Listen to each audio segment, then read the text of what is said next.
नमस्कार दोस्तों, मैं मूलचंद प्रजापति एक बार पुनः आप सभी दोस्तों का हमारे इस YouTube प्लेटफॉर्म मिशन उत्कर्ष पे आप सभी का हार्दिक स्वागत, हार्दिक अभिनंदन करता हूं।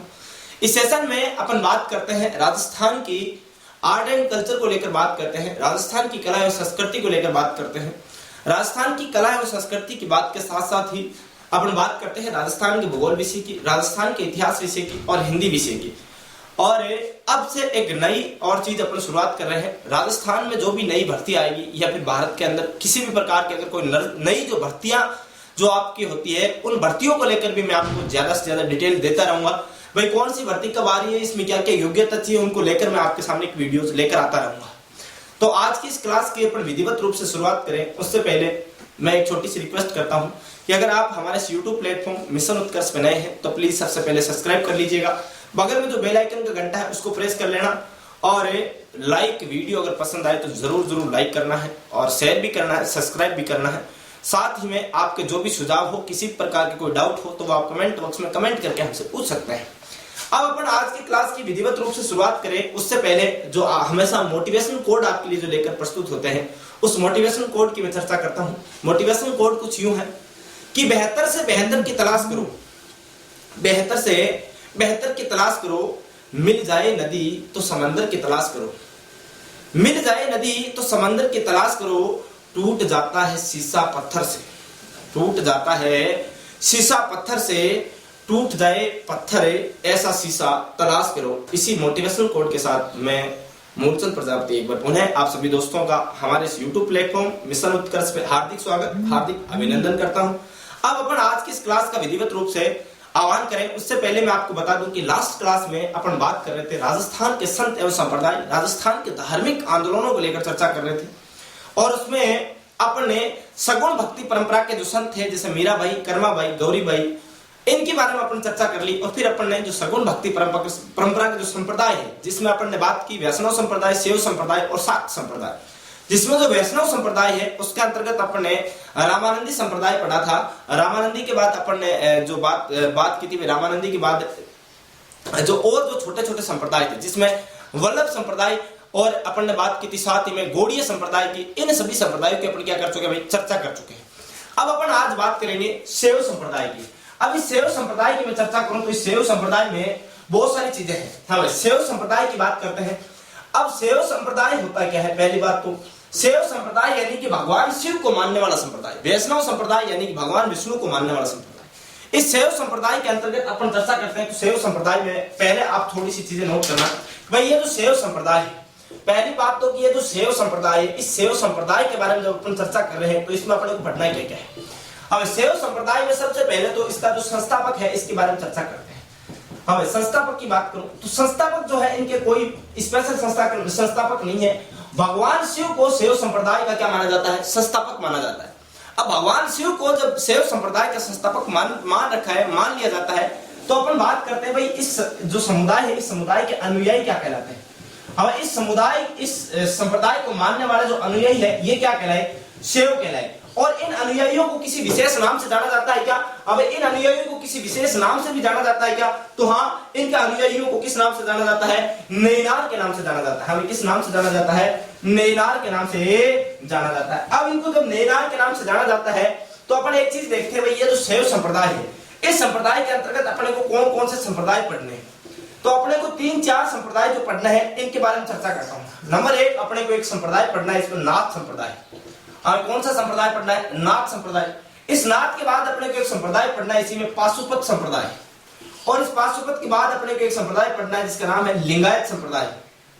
हमें क्या नाम है, लिंगायत संप्रदाय। और एक संप्रदाय अपने को और पढ़ना है, हाँ भाई, कपालिक संप्रदाय, कपालिक संप्रदाय।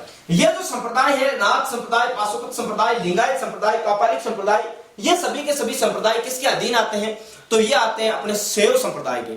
यानी कि इन संप्रदायों में भगवान शिव को मानकर आराधना की जाती है। शैव संप्रदाय की ये संप्रदाय क्या है, हिस्सा है। इसलिए अपने को शैव संप्रदाय में इन चारों संप्रदायों को क्या करना है, अध्ययन करना है। इन चारों संप्रदायों में जो सबसे महत्वपूर्ण है वो है नाथ संप्रदाय। तो पहले तो आप यहां तक एक स्क्रीनशॉट ले लो, फिर अपन आगे बढ़ते हैं। ले लिया होगा स्क्रीनशॉट। तो अब इस शैव संप्रदाय में अपन बात करेंगे सबसे पहले कौन से संप्रदाय की, नाथ संप्रदाय की चर्चा करेंगे। एक एक संप्रदाय को बहुत ही डिटेल से पढ़ना है, बहुत ही बेसिक से पढ़ना है। अब जब बात कर रहा हूं नाथ संप्रदाय की, तो इस नाथ संप्रदाय में क्या क्या महत्वपूर्ण चीजें हैं। हाँ भाई, नाथ संप्रदाय की महत्वपूर्ण चीजों की अपन चर्चा करेंगे। अब महत्वपूर्ण चीजों की जब चर्चा करते हैं तो सबसे पहले अपने सामने एक चीज निकल कर आती है, जो भी संप्रदाय हो, इस संप्रदाय का जो संस्थापक है उसको लेकर पहले चर्चाएं करनी होती है। तो संस्थापक की मैं बात करूं तो इस संप्रदाय का जो संस्थापक है, इस संस्थापक का नाम है मत्स्येंद्र नाथ। हाँ भाई, क्या नाम है? मत्स्येंद्र नाथ। मत्स्येंद्र नाथ जी, मत्स्येंद्र नाथ जी इस संप्रदाय के क्या कहलाते हैं? संस्थापक। इन्हीं मत्स्येंद्र नाथ को नाथ मुनि के नाम से भी जाना जाता है। हमें किस नाम से? नाथ मुनि के नाम से। इन्हीं को योगिनी कोल के नाम से भी जाना जाता है। हमें किस नाम से? योगिनी कोल के नाम से भी जाना जाता है। यानी कि इन्हीं का उपनाम है, योगिनी कोल कह दो, नाथ मुनि कह दो, या फिर मत्स्येंद्र नाथ कह दो। ये इस संप्रदाय के क्या कहलाते हैं? संस्थापक कहलाते हैं। लेकिन ये जो संस्थापक है मत्स्येंद्र नाथ जी, इनको तिब्बत में किसी और नाम से जाना जाता है। हमें किस नाम से जाना जाता है? तो लुईस सिद्धपाद के नाम से जाना जाता है। हमें किस नाम से? तिब्बत में इन्हीं को लुईस सिद्धपाद के नाम से जाना जाता है। हाँ, इन्हीं मत्स्येंद्र नाथ को लुईस सिद्धपाद के नाम से कहा जाना जाता है? तो तिब्बत में जाना जाता है। यहां तक अपनी चर्चाएं हो गई। भाई, एक संप्रदाय नाथ संप्रदाय जो कि शैव संप्रदाय का हिस्सा है, इस संप्रदाय के संस्थापक है मत्स्येंद्र नाथ जी, या फिर इन्हीं को अपन नाथ मुनि के नाम से जानते हैं, या फिर इन्हीं को अपन योगिनी कोल के नाम से भी जानते हैं। इन्हीं योगिनी कोल जी को, मत्स्येंद्र नाथ जी को अपन तिब्बत की बात करूं तो तिब्बत में इनको किस नाम से? लुईस सिद्धपाद के नाम से जाना जाता है। अब अपन बात करें, ये जो संप्रदाय है, इस संप्रदाय के कुछ उपनाम भी है क्या? तो हाँ, इस संप्रदाय को और किस किस नाम से जाना जाता है? यानी कि नाथ संप्रदाय के और भी कोई नाम है क्या? तो हाँ है। कौन कौन से? जैसे मैं बात करूं, यहां पर इनको एक नाम है अवधूत संप्रदाय। हमें क्या नाम है? अवधूत संप्रदाय। क्या नाम है? अवधूत संप्रदाय। अवधूत संप्रदाय क्यों कहा? क्योंकि इस संप्रदाय में तल्लीन होने पर ज्यादा ध्यान दिया जाता है। यानी भगवान शिव की आराधना में से तल्लीन हो जाते हैं और भगवान शिव की क्या करते हैं? आराधना करते हैं। इसलिए इस संप्रदाय को किस नाम से जाना? अवधूत संप्रदाय। यानी अवधूत का मतलब ही होता है तल्लीन हो जाना। अवधूत का मतलब क्या होता है? तल्लीन हो जाना। और तल्लीन किस में होते हैं? भगवान शिव में होते हैं। तो नंबर 1 इसी संप्रदाय का नाम क्या रख दिया? अवधूत संप्रदाय। नंबर 2 इस संप्रदाय का क्या नाम रखा? इस संप्रदाय का नाम है सिद्धमत सिद्ध मारक संप्रदाय। सिद्ध मारक संप्रदाय।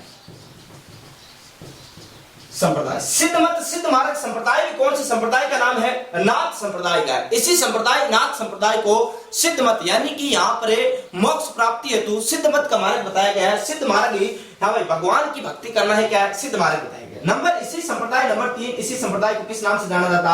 इसी संप्रदाय को योग संप्रदाय के नाम से जाना जाता। हमें किस नाम से? योग संप्रदाय के नाम से। अब योग संप्रदाय के नाम से क्यों? क्योंकि यहाँ पर इस संप्रदाय में योग पर ज्यादा क्या दिया गया? बल दिया गया। जब योग पर बल दिया गया है तो इस संप्रदाय को क्या कहा गया? योग संप्रदाय। योग का मतलब क्या होता है? एक होता है योग और दूसरा होता है योगा। हाँ भाई, योग और दूसरा होता है योगा। अब इन दोनों में अंतर है क्या? तो हाँ, अंतर है, बहुत बड़ा अंतर है। जैसे योगा तो अपन क्यों करते हैं? अपने शरीर को स्वस्थ रखने के लिए अपन जो कसरत करते हैं, डिप्स लगाते हैं, पुशअप लगाते हैं, और अपन बात करो जिम जाते हैं, वहां अपनी बॉडी को स्वस्थ रखने के लिए क्या करते हैं? योगा करते हैं। यानी ये तो क्या होता है? शरीर को स्वस्थ रखने के लिए जो क्रियाएं की जाती है उनको अपन योगा कहते हैं। लेकिन योग का मतलब होता है एक एकांत स्थान में बैठ कर लंबे समय तक तल्लीन होकर भगवान शिव का क्या करना? जाप करना। मोक्ष प्राप्ति हेतु अगर आप भगवान शिव में योग हो रहे हो, तल्लीन होकर भक्ति कर रहे हो, इसी को क्या कहा गया? योग मार्ग कहा गया। यानी भगवान शिव में एकांत स्थान पर वर्षों वर्षों तक क्या करना? योग में तल्लीन हो जाना, तपस्या करना और भगवान शिव का उच्चारण करना, ओम नमः शिवाय, ओम नमः शिवाय। यानी कि आपको पता चल गया होगा योग और योगा में अंतर क्या होता है, बहुत अच्छे से पता चल गया होगा। अब कुछ लोग तो अभी तक ये भी सोच रहे होंगे कि योग और योगा तो एक ही चीज होती है। एक चीज नहीं होती, बहुत अंतर होता है, ये चीज ध्यान रखना। इसलिए संप्रदाय को किस नाम से जाना? योग संप्रदाय, अवधूत संप्रदाय, सिद्धमत सिद्धमारक संप्रदाय और क्या कहा? योग संप्रदाय। यहां तक अपन ने चर्चा कर ली। आगे मैं चर्चा करूं उससे पहले आप यहां तक एक स्क्रीनशॉट ले लो, फिर अपन आगे चर्चा करते हैं। हमें ले लिया होगा स्क्रीनशॉट। अब इसी नाथ संप्रदाय की बात करूं तो इस नाथ संप्रदाय की कुछ विशेषताएं हैं साहब। हमें क्या है? इसी संप्रदाय की कुछ विशेषताएं हैं। अब वो विशेषताएं कौन कौन सी है इनके बारे में अपन को चर्चा करना है। और इस नाथ संप्रदाय की कुछ महत्वपूर्ण जो विशेषताएं हैं उनके बारे में अपन क्या करते हैं? चर्चा करते हैं। विशेषताओं से अभी तक तो कोई क्वेश्चन बड़ा नहीं है, लेकिन फिर भी एग्जामिनर जो है वो इन विशेषताओं को जान चुका है। एग्जामिनर को बहुत अच्छे से इन चीजों का पता है। और जहां अगर आपके संप्रदाय संत और संप्रदाय टॉपिक अगर आपके सिलेबस में है तो एग्जामिनर यहां से क्वेश्चन पूछ सकता है। आप जब क्वेश्चन पूछ सकता है तो किस प्रकार क्वेश्चन पूछ सकता है, क्या क्या विशेषताएं नाथ संप्रदाय की, इसके बारे में चर्चा करता हूं। तो नंबर 1 जो इस संप्रदाय की विशेषता है तो आप लिख सकते हो इनके अनुयायी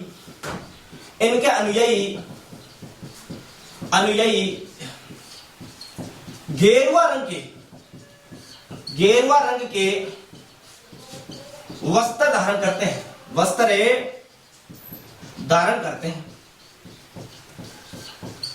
हाँ भाई, इनका अनुयायी क्या करते हैं, गेरुआ रंग के वस्त्र धारण करते हैं। गेरुआ रंग कैसा रंग होता है भाई, आपका ब्लड का जो रंग देखा होगा आपने, जो खून का रंग होता है वो लाल होता है, थोड़ा उससे मिलता जुलता, यानी ईंट का आपने रंग देखा होगा, लेकिन वो क्या होता है, गेरुआ रंग होता है। और जयपुर का जो रंग है ना, आपने गुलाबी रंग जिसको कहते हैं, वो गुलाबी रंग नहीं है, जयपुर का जो कलर है वो गेरुआ कलर है स्पेशली, यानी कि ईंट के कलर का जो रंग होता है वो गेरुआ रंग होता है। अब ये गेरुआ रंग के वस्त्र क्यों धारण करते हैं भाई, ऐसी क्या वजह रही होगी कि ये गेरुआ रंग के वस्त्र धारण करते हैं। तो ऐसा माना जाता है, जो अपनी कला संस्कृति है इसके अंदर जो चलती है, इनके मुख्य विचारधारा कि जो इनके नाथ मुनि जो मत्स्येंद्र नाथ जी थे, वो एक बार पार्वती जी से मिलने के लिए गए और पार्वती जी ने उनको गेरुआ वस्त्र रंग में देखकर क्या कहा, तथास्तु, यानी कि जब मिलने गए तो उनको तथास्तु कहा। और इसी तथास्तु के बाद मत्स्येंद्र नाथ जी के जो अनुयायी थे, यानी नाथ संप्रदाय को मानने वाले जो लोग थे, उन्होंने कौन सा वस्त्र धारण करने स्टार्ट कर दिए, गेरुआ रंग के वस्त्र धारण करने स्टार्ट कर दिए। तो यही इसकी क्या रही है, मुख्य वजह रही है। नंबर दो इसकी जो विशेषता है, धांधली प्रक्रिया को अपनाते हैं। हाँ भाई, कौन सी प्रक्रिया को, धांधली प्रक्रिया को अपनाते हैं, धांधली प्रक्रिया को अपनाते हैं। अब ये धांधली प्रक्रिया कौन सी है, अब आप कहोगे गुरुजी ये धांधली प्रक्रिया कौन सी प्रक्रिया होगी, हमने तो आज पहली बार नाम सुना इस धांधली प्रक्रिया का।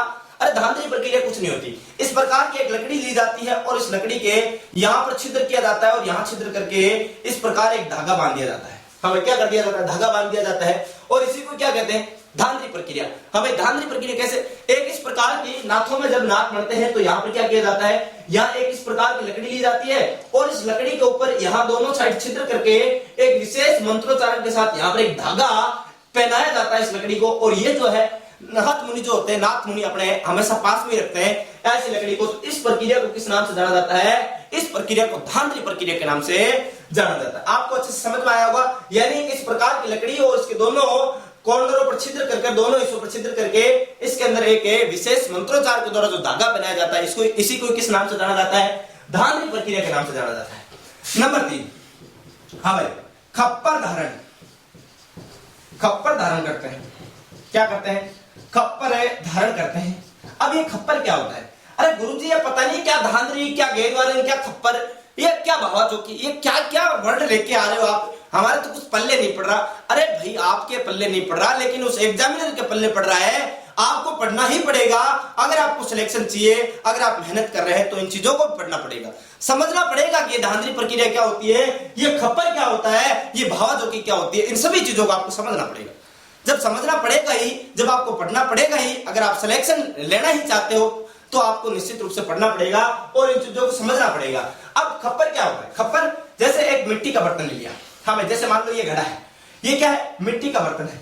किसी भी मिट्टी के बर्तन को आधा कर दिया जाता है, बीच में से ऐसे इस प्रकार तोड़ दिया जाता है, आधा कर दिया जाता है और आधा करके आधे हिस्से को नाथ मुनि जो होता है अपने हाथ में इस प्रकार धारण करते हैं और दान दक्षिणा मांगना है तो इसे मिट्टी के बर्तन का क्या किया जाता है, प्रयोग किया जाता है। यानी कि मिट्टी के बर्तन को 2 बराबर हिस्सों में डिवाइड किया जाता है और एक हिस्से को अपने हाथ में धारण किया जाता है और इसी को किस नाम से जाना जाता है, खप्पर धारण करना। यानी ये जो पात्र होता है, मिट्टी का आधा जो पात्र होता है टूटा हुआ, इसको किस नाम से जानते हैं, खप्पर के नाम से। और ये किस काम आता है, तो दान दक्षिणा मांगना है तो ये काम आता है। अब आजकल तो वर्तमान का जो जमाना है इसमें तो आपको पता ही है भाई, फिर ये यहां से मिट्टी से स्टार्ट हुआ और मिट्टी से फिर नारियल के बनने लगे, नारियल के भी खप्पर बनने लगे और नारियल के बाद आजकल तो आपको पता है आधुनिक जमाना है तो इसमें कांसे के, तांबे के, इनके भी, पित्तल के, स्टील के, इनके भी क्या है भाई, ये खप्परे बनने लगे हैं। अब देखो खप्पर समझ में आ गया होगा, धांधली प्रक्रिया समझ में आ गई। नंबर 3 यहाँ पर भावा जोकी अपनाते हैं। हाँ भाई, नंबर 4 की बात कर रहा हूं, यहाँ पर भावा जोकी प्रक्रिया अपनाते हैं।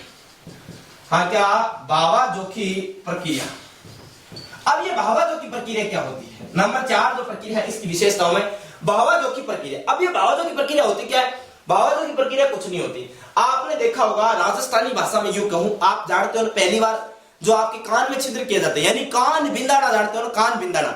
यहां नाथों में क्या होता है, कान को बिंदाया जाता है, यानी कान में दोनों कानों में छिद्र करवाए जाते हैं और छिद्र करके वो कुड़क पहनाई जाती है। अरे कुड़कली जानते हो ना, हाँ, नाथों में जो होता है कुड़कली, वो कुड़कली आपके कानों में दोनों में पहनाई जाती है, यानी पहले तो कानों में छिद्र किया जाता है, फिर यहाँ कुड़क पहनाई जाती है दोनों कानों में। और जब ये लंबे समय तक पहने रखते हैं तो ये कान के जो छिद्र होते हैं ये बड़े होते होते यहाँ से क्या हो जाते हैं, टूट जाते हैं। कान के छिद्र जब टूट जाते हैं और जब ये टूटने वाली प्रक्रिया होती है, इसी को किस नाम से जानते हैं भाई, बावा चौकी, बावा चौकी के नाम से जाना जाता है। यानी कि लंबे समय तक आपके कानों में कुड़क पहनाई जाएगी और लंबे समय के बाद जब ये कान के छिद्र बड़े होते जाएंगे, बड़े होते जाएंगे, एक दिन ये छिद्र क्या हो जाएंगे, टूट जाएंगे और टूट के जो कुड़क है वो हाथ में आ जाएगी। इसी प्रक्रिया को किस नाम से जाना गया, बावा चौकी। नंबर 5, हाँ नंबर 5 विशेष, इस संप्रदाय के जो लोग हैं वे क्या मानते हैं, अपना परम इष्ट भगवान शिव को मानते हैं। तो आप लिख सकते हो इस संप्रदाय के अनुयायी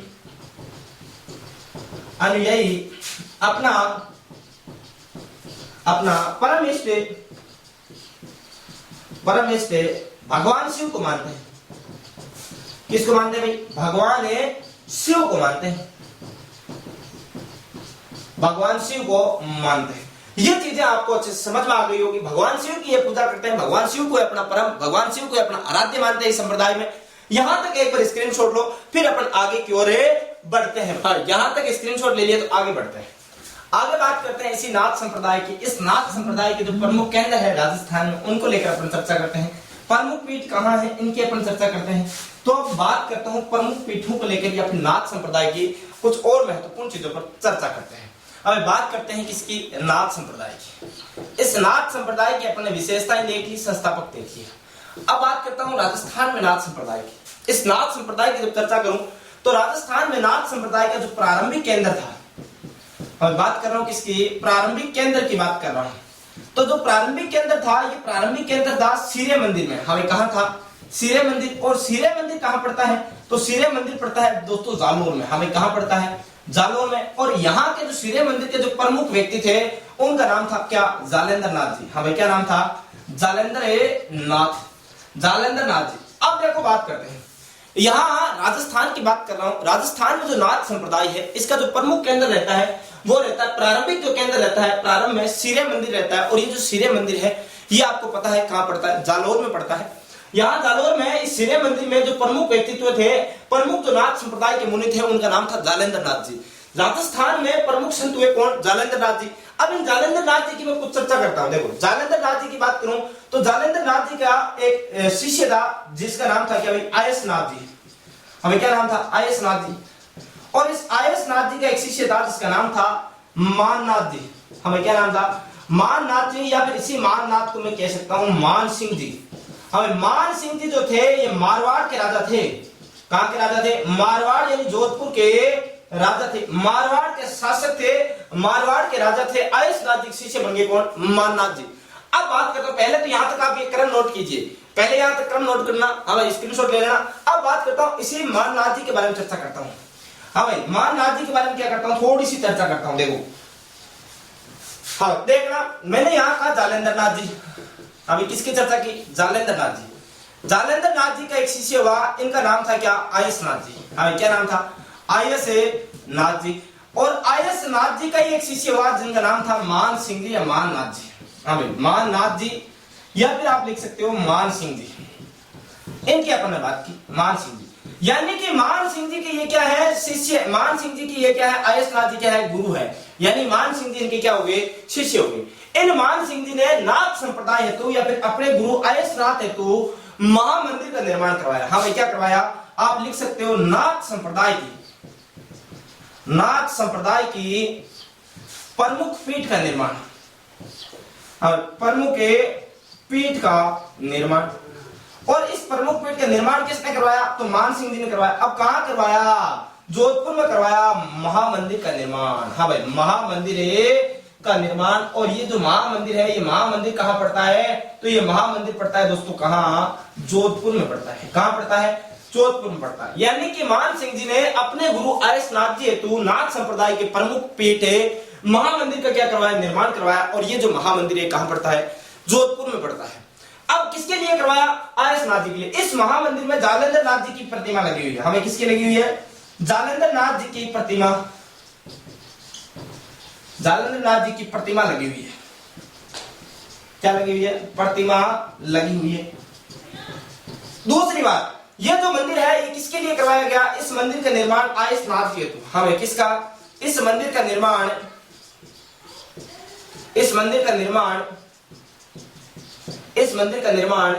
मान सिंह ने अपने गुरु आयस नाथ जी हेतु करवाया। यानी कि इस मंदिर का निर्माण किसके लिए करवाया? आयस नाथ जी हेतु इस मंदिर का निर्माण करवाया। अब इस आयस नाथ जी के दो पुत्र हुए। हाँ भाई, किसकी बात कर रहा हूं? आयस नाथ जी की। आयस नाथ, और आयस नाथ जी के कितने पुत्र हुए? दो पुत्र हुए। हमें कितने पुत्र हुए? दो। एक का नाम था लाडूनाथ, हमें क्या नाम था? लाडूनाथ जी। और दूसरे का नाम था पद्मनाथ जी। क्या नाम था?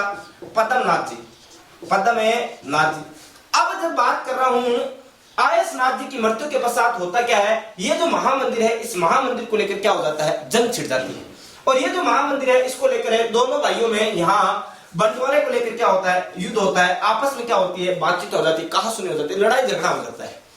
जब ये लड़ाई झगड़ा मान सिंह को पता चलता है तो मान सिंह जी इन लाडूनाथ जी को तो यही मंदिर सौंप देते हैं और पद्मनाथ जी के लिए एक और दूसरे मंदिर का निर्माण करवाते हैं। उदय मंदिर, जो भी क्या है नाथ संप्रदाय की एक पीठ है, उस उदय मंदिर का क्या करवाए? निर्माण करवाए। पहले यहां तक आप स्क्रीनशॉट लो, फिर आप आगे की ओर बढ़ते हैं।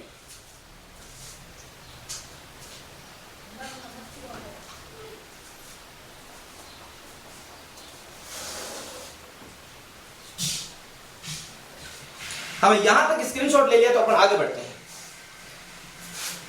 यहां तक स्क्रीनशॉट ले लिया तो आगे बढ़ते हैं।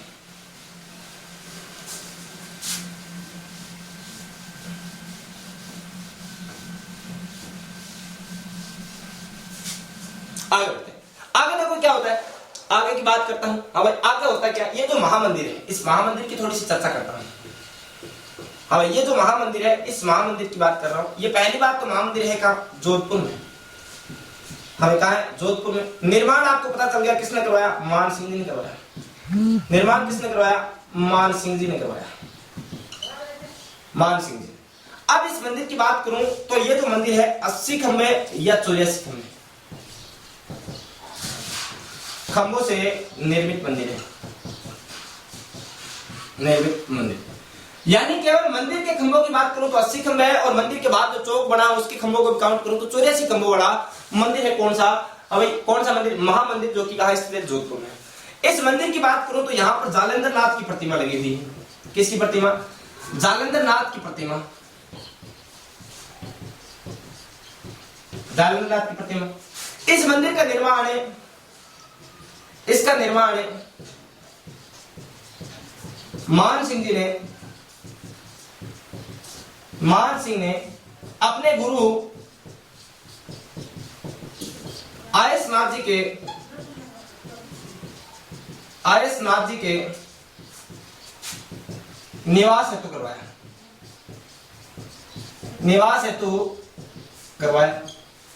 महत्वपूर्ण बात।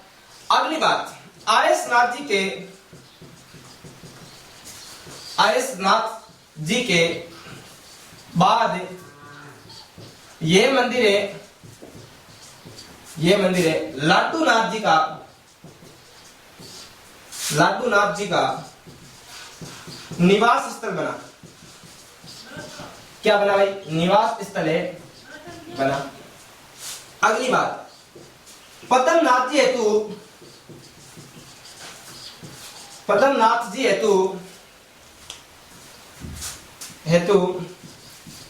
मान सिंह जी ने जोधपुर में उदय मंदिर का निर्माण करवाया। उदय मंदिर का निर्माण करवाया। हमें क्या करवाया? उदय मंदिर का क्या करवाया? निर्माण करवाया। किसके लिए करवाया? पद्मनाथ जी हेतु। पद्मनाथ जी और लाडूनाथ जी दोनों किसके पुत्र थे? आयस नाथ जी की क्या थे भाई? पुत्र थे। यहां तक आपने चर्चा कर ली तो अगली अपन चर्चा करते हैं। हमें इसकी बात कर लेते हैं। पद्मनाथ जी ने, ये जो आयस उदय मंदिर है इसकी भी आप लिखना नाथ संप्रदाय का पीठ। हमें क्या है? ये भी नाथ संप्रदाय की पीठ है। प्रमुख पीठ तो महामंदिर है, लेकिन अन्य पीठ कौन सी? नाथ संप्रदाय की उदय मंदिर, जो कि कहां स्थित है? जोधपुर में ही है। ध्यान रखना, यहां तक आपने नोट कर लिया तो आगे अपन चर्चा करते हैं एक और इसी के जो संत है प्रमुख जो नाथ संप्रदाय के मुनि है गोरखनाथ जी। इन गोरखनाथ जी की अपन चर्चा करेंगे, जिनके शिष्य थे भर्तहरि, उनकी भी चर्चा करेंगे। पहले यहां तक स्क्रीनशॉट लो, यहां तक स्क्रीनशॉट ले लिया तो अपन आगे चर्चा करते हैं। अब आगे चर्चा करते हैं। आगे की चर्चा में अपन बात करेंगे गोरखनाथ जी की चर्चा करेंगे। अब किसकी चर्चा करेंगे? गोरखनाथ जी की चर्चा करेंगे।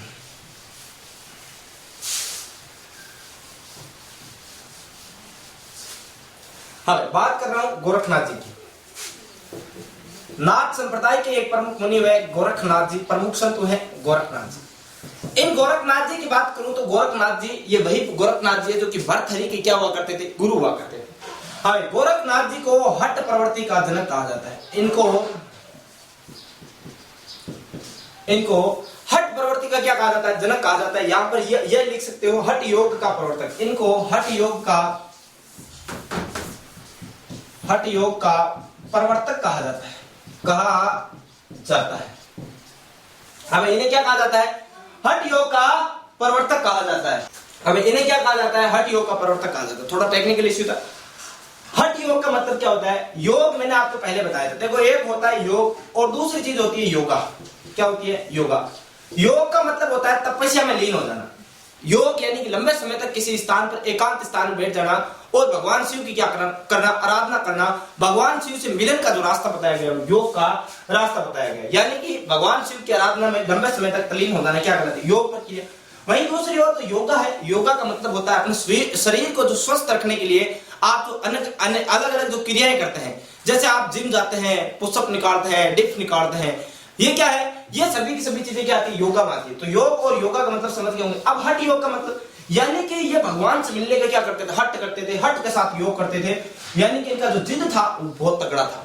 हट योग का प्रवर्तक किसको कहा जाता? गोरखनाथ जी को कहा जाता। इस गोरखनाथ जी के एक शिष्य हुआ करते थे। इन शिष्य का नाम था भर्तहरि। हाँ, शिष्य का नाम था क्या? भर्तहरि। ये जो भर्तहरि जी थे, इनकी बात करूं तो ये उज्जैन एमपी के राजा थे। हमें कहां के थे? उज्जैन नगरी के। अब उज्जैन कहां पड़ता है? उज्जैन पड़ता है मध्य प्रदेश में। यहां के राजा थे उज्जैन एमपी के राजा थे कौन? भर्तहरि जी। अब भर्तहरि की पिंगला की कहानी आप सबने सुनी होगी, बहुत अच्छे तरीके से सुनी होगी। तो कहानी यहां बताने की जरूरत नहीं है, क्योंकि आप कहानियां सुनने के लिए यहां नहीं बैठे हैं, आप पढ़ाई करने के लिए बैठे हैं। आपका एग्जाम बहुत पास में, तो कहानियां आपने को नहीं पढ़नी है। भर्तहरि जी की बात करूं तो ये उज्जैन एमपी के क्या हुआ करते थे? राजा हुआ करते थे। इनकी बात करूं तो ये जो है भर्तहरि जी, इनका जो तपस्या स्थल है, हाँ, इनका जो तपस्या स्थल है ये कहां है? ये राजस्थान में है। और राजस्थान में कहां पर है? सरिस्का में है। कहां पर है? सरिस्का अभयारण्य आपने सुना होगा। सरिस्का कहां पड़ता है? अलवर में पड़ता है। कहां पड़ता है? अलवर में। सरिस्का अलवर में इनका क्या है? जो मुख्य जो तपस्या स्थल है किसका? भर्तहरि जी का, यहां पर पड़ता है। और इनका जो यहां पर तपस्या स्थल पर जो मेला लगता है, ये भाद्रपद की शुक्ल सप्तमी और अष्टमी को लगता है। हमें कब लगता है? यहाँ पर जो तपस्या स्थल पर जो मेला लगता है, ये कब लगता है? भाद्रपद मास में लगता है, यानी भाद्रवा के महीने में लगता है। भाद्रपद शुक्ल पक्ष की, यानी जो चांदनी सप्तमी और अष्टमी के दिन यहाँ पर क्या लगता है? मेला लगता है। शुक्ल पक्ष की सप्तमी व अष्टमी के दिन यहाँ पर क्या लगता है? मेला लगता है। इसके बाद इन भर्तहरि जी की क्या बात पूछता है? गुफा के बारे में जरूर पूछता है। बहुत बार, 2-3 बार ये क्वेश्चन राजस्थान में पूछा जा चुका है अलग अलग भर्ती परीक्षाओं में। तो इनकी जो गुफा है, ये गुफा पड़ती है बागेरा नामक स्थान पर। कहां पड़ती है? बागेरा नामक स्थान पर पड़ती है। बागेरा कहां पड़ता है? बागेरा पड़ता है राजस्थान का जिला अजमेर में पड़ता है। यहाँ इनकी क्या कहलाती है? गुफा कहलाती है। अब एक चीज और, इनके जो भर्तहरि जी है, भर्तहरि की बात कर रहा हूं, यहाँ देख लेना। भर्तहरि जो है, भर्तहरि के जो अनुयायी है, ये क्या कहलाते हैं? अनुयायी बैरागपंथी कहलाते हैं। हमें क्या कहलाते हैं? बैरागपंथी। यानी नाथ संप्रदाय का एक अलग पंथ है बैराग पंथ, और इस बैराग पंथी यानी बैराग पंथ को मानने वाले क्या कहलाते हैं? बैराग पंथी कहलाते हैं। और बैराग पंथ की स्थापना किसने की थी? भर्तहरि ने की थी। तो भर्तहरि के अनुयायी क्या कहलाए? बैराग पंथी कहलाए। अब इस बात कर लो थोड़ी सी इस बैराग पंथ की। ये जो बैराग पंथ है, इस बैराग पंथ की जो प्रमुख पीठ है, हाँ भाई, प्रमुख पीठ कहां पर है इसकी? तो इस प्रमुख पीठ है इस बैराग पंथ की कहां पर? राता डूंडा। हमें एक स्थान पड़ता है राता डूंडा, और ये जो राता डूंडा नामक स्थान है, ये कहां पर पड़ता है? नागौर और अजमेर की सरहद पर पड़ता है। और है कौन से जिले में? तो ये प्रॉपर नागौर जिले में है। हाँ भाई, आप लिख सकते हो अजमेर की सीमा पर, अजमेर की सीमा पर नागौर। हाँ भाई, है कहां पर? तो नागौर में है। अजमेर की सीमा स्थल पर स्थित है राता डूंडा नामक स्थान। यहां पर भर्तहरि जी के जो अनुयायी है बैराग पंथी इनकी जो प्रमुख पीठ है, बैराग पंथ की प्रमुख पीठ कहां स्थित है? राताडोंडा नामक स्थान नागौर अजमेर में पड़ता है। अपन ने चर्चा की गोरखनाथ जी की। गोरखनाथ जी इनको हठ योग का क्या कहा जाता है? प्रवर्तक कहा जाता है। और इनके शिष्य है भर्तृहरि जी, जो कि उज्जैन एमपी की क्या हुआ करते थे? राजा हुआ करते थे। इनका तपस्या स्थल सरिस्का का अलवर में पड़ता है। यहाँ पर इनका मेला लगता है भाद्रपद मास में, शुक्ल पक्ष की सप्तमी और अष्टमी को यहाँ क्या लगता है? मेला। भर्तृहरि जी की जो गुफा है ये बाघेरा नामक स्थान अजमेर में पड़ती है। वहीं भर्तृहरि के अनुयायी बैराग पंथी कहलाते हैं। बैराग पंथ की जो प्रमुख पीठ है वो राताडोंडा अजमेर की सीमा पर नागौर में स्थित है। यहां तक अपने चर्चा कर ली। अब अपन जो नाथ संप्रदाय है इसकी क्या कर चुके हैं भाई? पूर्ण रूप से कंप्लीट चर्चा कर चुके हैं। तो अगला जो संप्रदाय होगा वो अपना संप्रदाय होगा लकुलिश संप्रदाय। तो यहां तक एक बार स्क्रीनशॉट लो, फिर आगे। जहां तक अपन ने चर्चा कर ली, अब अगले संप्रदाय की ओर अपन रुक करते हैं। लकुलिश संप्रदाय या पाशुपत संप्रदाय की अपन चर्चा करेंगे। हाँ, किसकी बात करेंगे? लकुलिश संप्रदाय कह दो, चाहे आप इसी को पाशुपत संप्रदाय कह दो, बात क्या है? एक ही है। इनकी अपन क्या करेंगे? थोड़ी सी चर्चा करते हैं। हाँ, बात करते हैं अपन लकुलिश संप्रदाय की।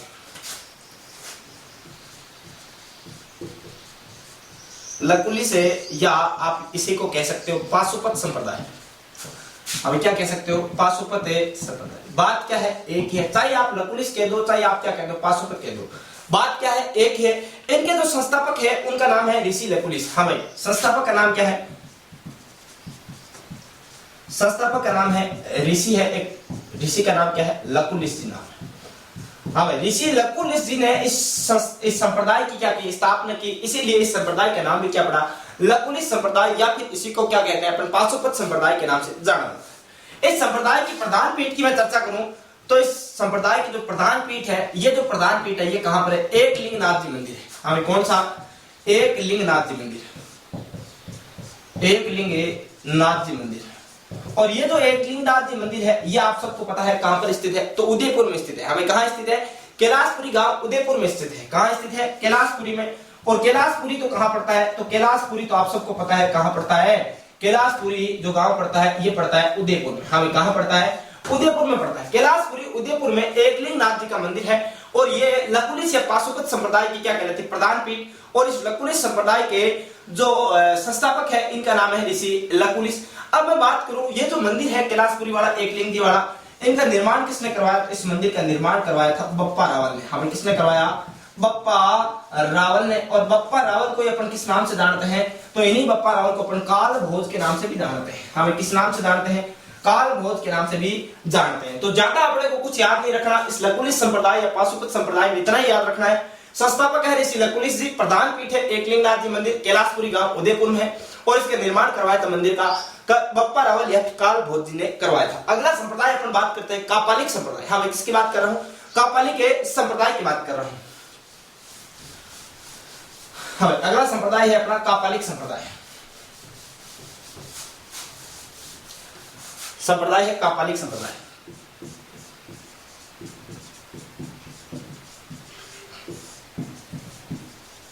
कापालिक संप्रदाय। अब इस कापालिक संप्रदाय की बात करूं तो इस संप्रदाय की कोई विशेष अपने संस्थापक नाम की कोई चीज है नहीं। अपने को संस्थापक कुछ याद नहीं रखना। सीधा सीधा दो चार चीजें याद रखनी है कि भाई इस संप्रदाय में क्या है? भगवान शिव को भैरव के रूप में मानकर पूजा की जाती है। और इस संप्रदाय के जो साधु संत होते हैं वो जादू टूना में ज्यादा विश्वास रखते हैं। और इस संप्रदाय के साधुओं को अंगोरा अंगोरी बाबा भी कहा जाता है। तो आप याद रखना, इस संप्रदाय के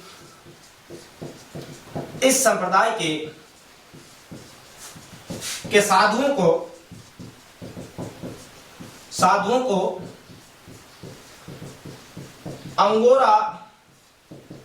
अंगोरी बाबा कहा जाता है। बाबा कहा जाता है। हमें क्या कहा जाता है? अंगोरा अंगोरी बाबा। कौन से संप्रदाय के संतों को कहा जाता है? तो कापालिक संप्रदाय के संतों को कहा जाता है। अगली चीज, इस संप्रदाय के साधु भगवान शिव को भैरव मान करे पूजा करते हैं। अगली चीज, इस संप्रदाय के साधु या फिर इस संप्रदाय के अनुयायी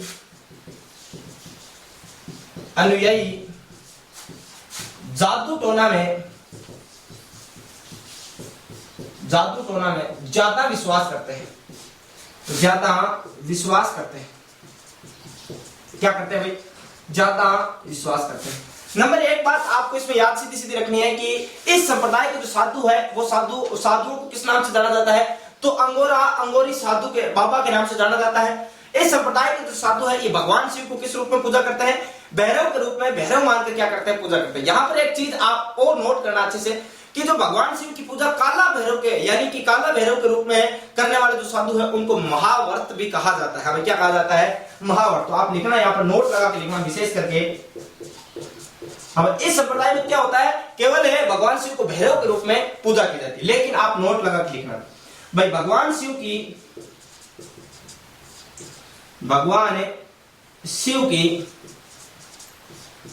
पूजा काला भैरव के रूप में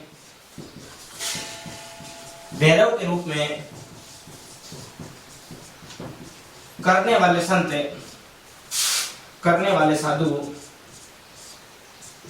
करने वाले साधु भगवान शिव की पूजा काला भैरव के रूप में करने वाले साधु क्या कहलाते हैं? महावर्तधारी कहलाते हैं। महावर्तधारी कहलाते हैं।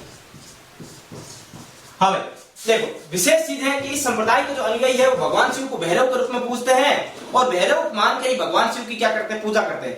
लेकिन यदि आपसे किसी दिन एग्जाम में पूछ लिया जाए कि भगवान शिव की पूजा काला भैरव के रूप में करने वाले जो संत है, वो जो साधु है, ये क्या कहलाते हैं? तो ये क्या कहलाते हैं भाई? काला भैरव के रूप में करने वाले महावर्तधारी कहलाते हैं। क्या कहलाते हैं? महावर्तधारी कहलाते हैं। लेकिन जो अपन बात करें कापालिक संप्रदाय के जो साधु है, ये जादू टोना में क्या करते हैं? ज्यादा विश्वास करते हैं। अगला एक संप्रदाय है छोटा सा, आपको कुछ याद नहीं रखना, इतना से याद रखना, लिंगायत संप्रदाय। अब मैं किसकी बात कर रहा हूं? लिंगायत संप्रदाय। ये जो लिंगायत संप्रदाय है इसकी राजस्थान में कोई ज्यादा पहुंच है नहीं। एक छोटी सी चीज याद रखना कि इसके जो प्रवर्तक है उनका नाम है अलप्रभु। हाँ भाई, इनके जो प्रवर्तक है इस संप्रदाय के, उनका नाम क्या है? अलप्रभु है। इतना सा आपको याद रखना है और आपको कुछ भी याद नहीं रखना। यहाँ पर अपने जो शैव संप्रदाय के जो संप्रदाय है, ये अपने क्या हो जाते हैं? शैव संप्रदाय के प्रमुख जो संप्रदाय थे, जो अपन ने बात की, लकुलिक संप्रदाय, लिंगायत संप्रदाय, कापालिक संप्रदाय, पाशुपत संप्रदाय या फिर नाथ संप्रदाय, ये संप्रदाय अपने क्या हो जाते हैं? कंप्लीट हो जाते हैं। कल अपन बात करेंगे निर्गुण भक्ति परंपरा के जो प्रमुख संत है, इनकी अपन बातें करेंगे। अब अपन ने सगुण भक्ति परंपरा की पूर्ण रूप से चर्चा कर ली है, जिसमें एक संत अपनी बस्ती है रानाबाई की कल अपन आते ही चर्चा करेंगे। और रानाबाई की चर्चा करने के बाद अपन जो बात करेंगे निर्गुण भक्ति परंपरा के संत और संप्रदायों की कल अपन क्या करेंगे? चर्चा करेंगे, जिसमें अपन जाम्बोजी की बात करेंगे, जसनाथ जी की बात करेंगे, दादू दयाल जी की बात करेंगे और भी अन्य राजस्थान के जो महत्वपूर्ण संत है, इन सभी की अपन क्या करेंगे? चर्चा करेंगे। मानते हैं कला और संस्कृति का जो सबसे टिपिकल टॉपिक है वो संत एवं संप्रदाय यानी कि जो धार्मिक आंदोलन है यही है। लेकिन अगर आपको ये टॉपिक समझ में आ गया अच्छे से तो निश्चित रूप से बाकी टॉपिक तो कुछ भी नहीं है। बाकी टॉपिक तो समझाने की गारंटी मेरी है। बिंदास रहे, मस्त रहे और बहुत शानदार तरीके से स्टडी करते रहे। और इसी के साथ आज की क्लास को मैं यही समापन करना चाहूंगा। तो अब अपन थोड़ी सी एक चर्चा कर लेते हैं। थोड़ी सी एक रिक्वेस्ट आपसे जो है वो ये है कि अगर आप नए हैं इस प्लेटफॉर्म पर, मिशन उत्कर्ष पर, तो सबसे पहले सब्सक्राइब कर लीजिएगा। बगल में जो बेल आइकन का घंटा है उसको प्रेस कर लेना। और इसके साथ ही आपको अगर वीडियो पसंद आए तो प्लीज लाइक कीजिएगा, शेयर कीजिएगा और कमेंट बॉक्स में आपके जो भी सुझाव हो और जो भी अगर इस सेशन को लेकर किसी प्रकार का डाउट हो तो आप बिंदास होकर पूछ सकते हैं। हम आपके सभी कमेंट्स का, सभी डाउट्स का क्या करेंगे? सॉल्यूशन जरूर करेंगे। तो निश्चित रहे, बिंदास रहे और इस कोरोना काल में घर पे बैठ के अच्छे से पढ़ाई कीजिएगा। धन्यवाद, नमस्कार।